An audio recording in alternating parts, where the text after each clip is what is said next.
ದೇವಕಿಯ ಅಷ್ಟಮ ಗರ್ಭದಲ್ಲಿ ಮಧುರೆಯ ಸೆರೆಮನೆಯಲ್ಲಿ ಕೃಷ್ಣನ ಜನನವಾಯಿತು. ದೇವತೆಗೆ ಹುಟ್ಟಿದ ಮೊದಲ 7 ಮಕ್ಕಳನ್ನು ಕಂಸನ ಆಜ್ಞೆಯಂತೆ ಹುಟ್ಟಿದ ಕ್ಷಣವೇ ವಸುದೇವನು ಕಂಸನಿಗೆ ಒಪ್ಪಿಸುತ್ತಿದ್ದನು. ಆದರೆ ಅಷ್ಟಮ ಗರ್ಭದ ಈ ಮಗುವನ್ನು ಸಾಯಿಸಲು ಮನಸೊಪ್ಪದ ವಸುದೇವನು ಅಶರೀರವಾಣಿಯಂತೆ ಮಧ್ಯರಾತ್ರಿ ಸುರಿಯುವ ಧಾರಾಕಾರ ಮಳೆಯಲ್ಲಿ ಗೋಕುಲಕ್ಕೆ ಕರೆದೊಯ್ಯುತ್ತಾನೆ.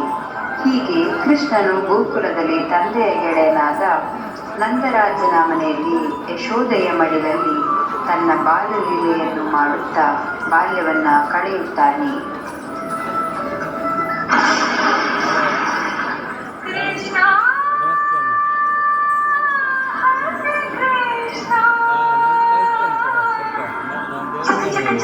ಬಂದ ಅಂದ ಅಂದಾನು ಅಲ್ಲ ಕೂಡಿ ಕೊಂಡಾಡೋಣ ಆಡಿ ಕೊಂಡಾಡೋಣ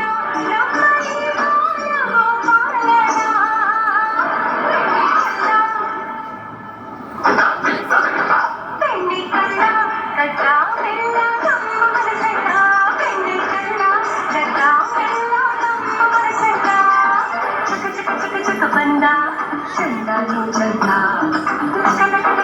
ಅಂದ ಅಂದಾನು ಅಲ್ಲ.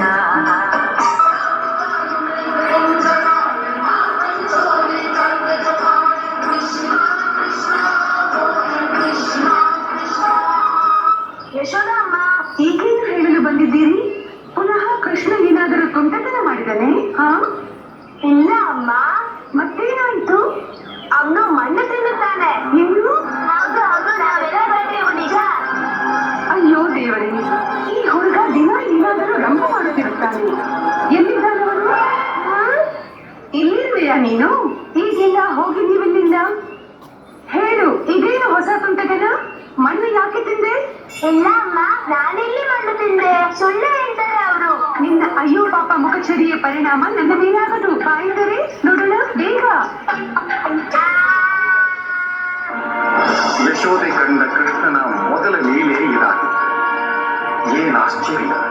ಆಕೆಗೆ ಪೂರ್ತಿ ವಿಶ್ವವೇ ಆತನ ಬಾಯೊಳಗೆ